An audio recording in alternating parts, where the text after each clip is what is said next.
Sim, você leu certo. A meritocracia, ela é um mito. Não existe meritocracia. E nesse vídeo eu vou te mostrar por quê. Antes da gente iniciar esse debate aqui, eu queria pedir para você, por favor, aí já deixa o seu like, clica nesse botão aqui embaixo, se inscreve no canal caso não seja inscrito, porque vai me ajudar muito aqui, e fica à vontade na seção dos comentários como sempre. Esse é um vídeo em que eu vou trazer aqui, vou falar um pouco sobre o livro A Ralé Brasileira, do Gessé Souza, brilhante escritor, e também vou trazer 3 vídeos de exemplo para você. Eu queria já começar com o primeiro vídeo, que vai aparecer aqui do meu lado. Eu vou até um pouco para o lado aqui para ficar mais fácil de você visualizar. Dá uma olhada quem que está aqui. O ilustríssimo Silvio Santos. Dá uma olhada no que ele tem para dizer para gente. O que é contador de histórias reais? Que a gente faz entrevista e conta as histórias de vida das faz pessoas. Isso? É? Isso. Bom trabalho. A vida depende só de sorte, mais nada. Aham. Uns têm muita, meu caso. Outros não têm nada, caso de muita gente, que só tudo dá errado. E outros têm a média certa. A média é o normal. Metade sorte, metade... Mas você foi persistente. Eu? Putz, eu dei uma puta de uma sorte que não tem nem... Não, mas e a sua persistência? Não, é sorte. Sorte Não, mesmo? nada me convence que não. Hoje eu tenho certeza que é sorte. Então, E vocês, no caso da vida pessoal de vocês, se vocês estão se conduzindo bem, a tendência é só melhorar. É verdade. Talvez se estão se conduzindo mal, a tendência é só piorar. É verdade. A idade faz isso. É verdade. Ou você melhora, ou você piora. Dá a sensação que ele está sendo bastante humilde até. Ele dá uma exagerada, porque como eu já esbocei isso, já expliquei isso em outros vídeos, a vida ela não é, eu sou adepto da teoria do caos, mas não é 100% sorte. Se você for pegar e imaginar um gráfico de pizza, existe sim um pedaço que é mérito, existe um outro pedaço que vai ser outra coisa, mas assim, a maior parte daquilo ali é sorte. Não é 100% como o Silvio Santos está falando, na minha opinião, mas a maior parte é sim sorte. Agora imagina, o cara que é um bilionário desse falando que é sorte, ele sabe o que ele está falando, né? E tem um detalhe, tem mais um detalhe que é o outro vídeo que eu queria te mostrar aqui. Veja o que o Buffett, o que o Warren Buffett, tá? Ele fala nesse vídeo aqui. We've had so much good luck in life. It sort of blows your mind, starting with being born in the United States, and Canada would be fine too. Incidentally, I don't want to offend anybody. O Buffett fala que teve muita sorte ao nascer nos Estados Unidos, que o Canadá seria ótimo também e tal, fazendo essa brincadeira. Mas ele já falou outras vezes também que ele não seria o Warren Buffett se ele não tivesse nascido nos Estados Unidos. Se ele tivesse nascido na Somália, por exemplo, ele jamais seria o Warren Buffett. Então ele também é um homem de sorte. O Schopenhauer, Arthur Schopenhauer, ele tem uma frase maravilhosa que é o seguinte: Deus dá as cartas e você é o jogador. Para quem joga pôquer, sabe que a melhor mão possível para você tirar é o par de ás. O par de ás, na vida real, seria você nascer como filho de um bilionário, por exemplo. E a pior mão que você pode tirar é o 2 e o 7 offsuit, que são de naipes diferentes, porque é praticamente improvável, muito improvável você fazer uma sequência, e é a pior mão do jogo. Quem que é o 2 e o 7? É o menino que nasce no meio de uma favela, filho de mãe solteira, etc. Então assim, como é que você pode falar que existe meritocracia se o ponto de partida entre as pessoas ele é extremamente distinto, né? Você não pode dizer, mas o Silvio Santos ele veio daqui. As cartas do Silvio Santos foram 2 e o 7. As cartas do Buffett foram um pouco melhores, porque ele não veio de uma classe social tão baixa assim. Então não foi 2 e 7, talvez tenha sido um 4 e 8, por exemplo, ou um 5 e 9. Só que a questão são exceções, e isso que é importante deixar claro. Esses dois homens que eu acabei de mostrar aqui para você são exceções absolutas. Eu vejo o brasileiro, principalmente acho que isso é uma síndrome do brasileiro, né, de querer sempre mostrar que ele chegou aonde chegou por mérito.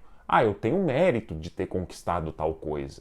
E não é bem assim. Eu acabei me deparando com algumas postagens no Threads, esses últimos dias. Essas postagens elas até são antigas, e sempre que eu vejo algo do tipo que me inspire a fazer um vídeo, eu vou lá e tiro o print. Então eu vou te mostrar agora, dá só uma olhada, tá? Nesses dois prints aqui, dessas duas pessoas aqui. O primeiro deles é esse daqui, ó. Aí você tem 27 anos, casada, com uma casa própria, um carro bom na garagem, que foi seu primeiro carro, uma empresa sólida na internet que faz mais de 20 mil de lucro mensal e já ajudou mais de 1.500 pessoas como mentora. Tudo isso em um mundo onde tem pessoas com 50 anos que ainda moram com os pais e nunca conquistaram nada. Veja, eu vou parar aqui, eu já continuo. Ela, assim como o brasileiro médio, acha que você ter uma casa própria, um carro bom na garagem, isso é símbolo de status. Quando na verdade eu já cansei de explicar aqui que se você compra um carro, se você compra uma casa, é uma das piores coisas que você pode fazer com o seu dinheiro, né? Então na verdade isso daí é um sinal de ignorância, e não num sentido pejorativo da palavra, mas é um sinal de ignorância financeira. E pior ainda, você está fazendo isso simplesmente porque é um símbolo de status, talvez até para agradar outras pessoas. Então, sinceramente, quando eu vejo esse tipo de comentário, eu já sei que a pessoa ela não é muito inteligente, né? Não, novamente, não no sentido pejorativo, não estou chamando ninguém de burro. Mas esse tipo de coisa, ainda mais para mostrar que você tem mérito, é uma bobagem tremenda, né? E aí ela continua, as pessoas pensam que foi sorte, mas não foi. Bobagem, foi muita sorte. Repito, foi muita sorte. Se os bilionários que são bilionários reconhecem isso, se a teoria do caos tem toda uma parte teórica por trás, robusta, provando isso, vem uma pessoa X na internet, e por isso que eu falo, né, que Twitter e Threads são esgotos, né? Mas servem de material para eu gravar vídeo aqui. Minha sorte, entre aspas, foi que na pior fase financeira da minha vida eu me tornei inconformada e me esforcei para mudar o cenário. De novo, ninguém fala que não teve esforço, que o esforço é zero. O que as pessoas confundem, e eu sempre bato nessa tecla, é que o meu esforço é maior do que a minha sorte, quando na verdade é exatamente o oposto. A sorte ela é muito maior do que o esforço. O mundo é caótico, o mundo é caótico. Tá? E aí mais um print aqui. Dê 10 mil reais nas mãos de um pobre e ele voltará com um iPhone. Dê 10 mil reais nas mãos de um rico e ele voltará com 50 mil. A questão não é o dinheiro, é a mentalidade. Esse papo de mentalidade também é outro, não diria tabu, mas é outra situação que parece que está espalhada na cabeça das pessoas, que tudo é mentalidade, né? Ao afirmar que o pobre compraria um iPhone com 10 mil, a frase sugere que pessoas com menos dinheiro tendem a gastar com consumo imediato ou status. Já ao dizer que o rico transformaria 10 mil em 50 mil, sugere que pessoas com mentalidade rica priorizam investimentos ou multiplicação do capital.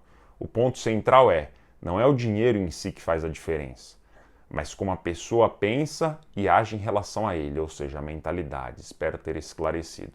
Na verdade, isso daqui é um outro erro bastante comum de você acreditar que a questão de onde você nasceu, das cartas que Deus te deu, não influencia na questão de mentalidade. Então é como se todo mundo nascesse com o mesmo nível de mentalidade.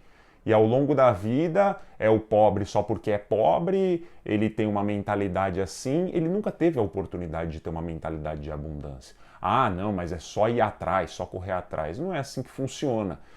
Eu queria falar um pouco sobre o livro A Ralé Brasileira, do Gessé Souza.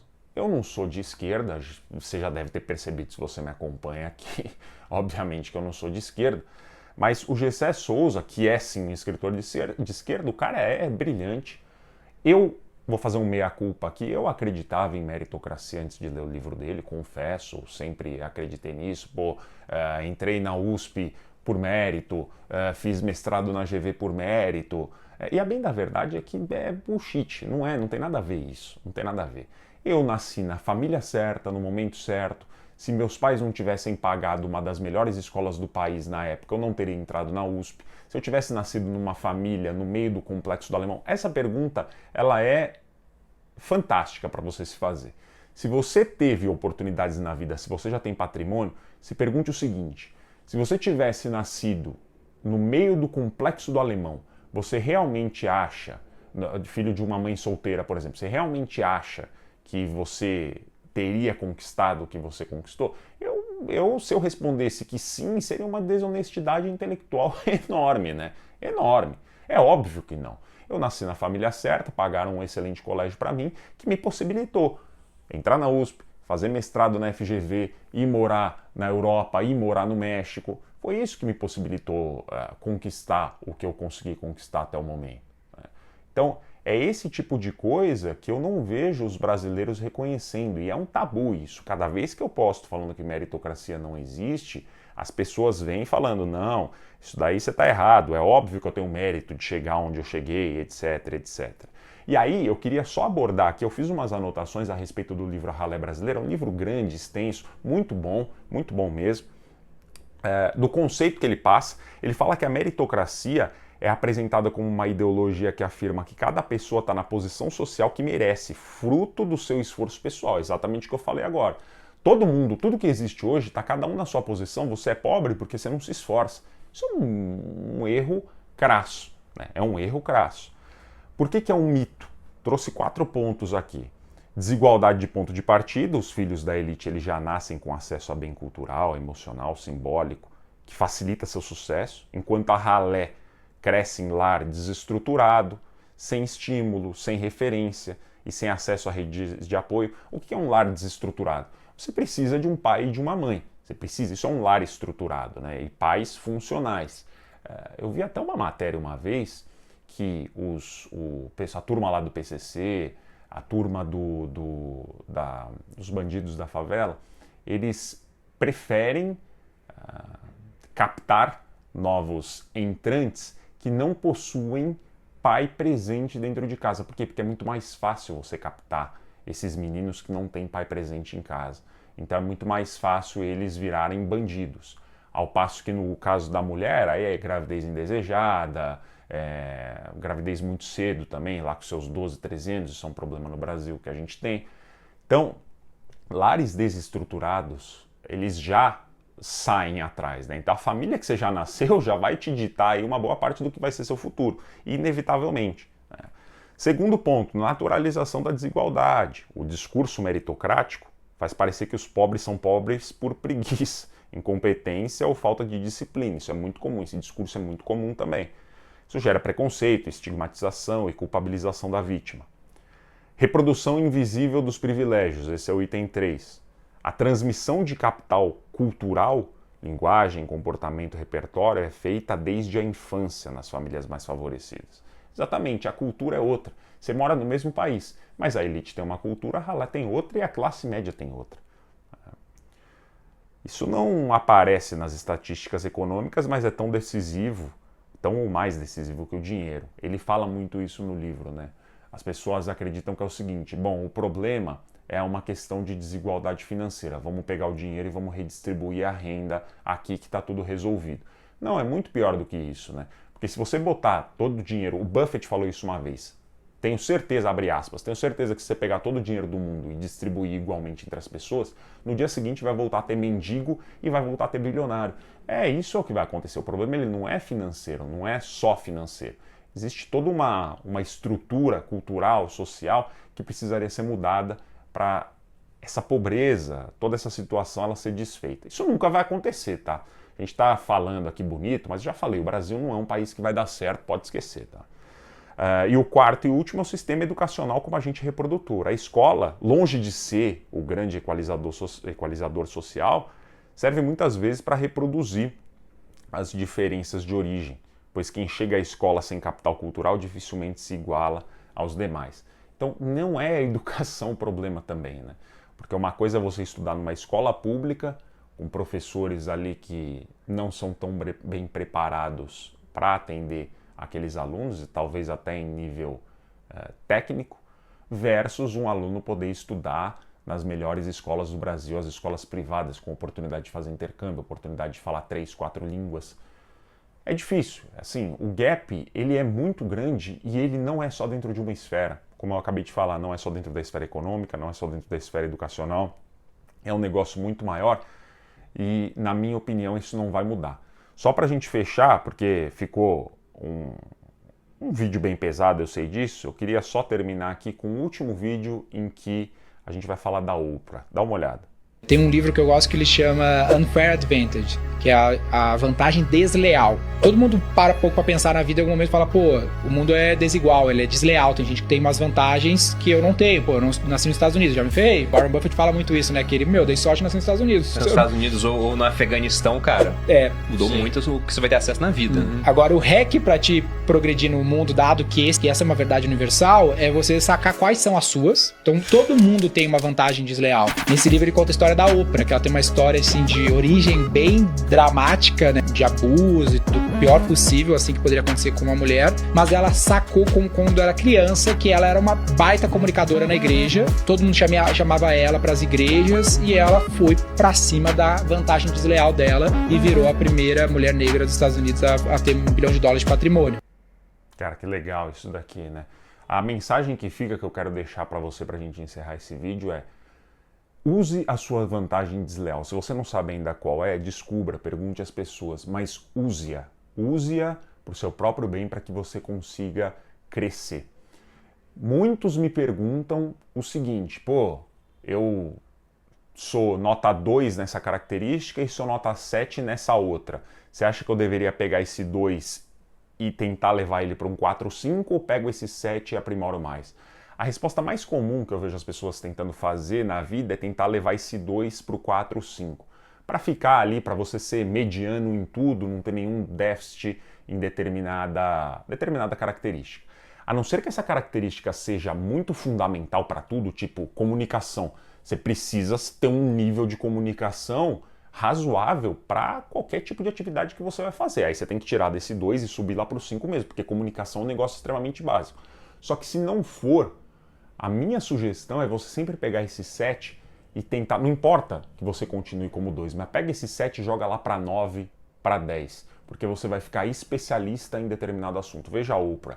A Oprah investiu cada vez mais nessa característica e hoje ela é uma comunicadora incrível, atingindo aí $1 bilhão em patrimônio com muito mérito sim.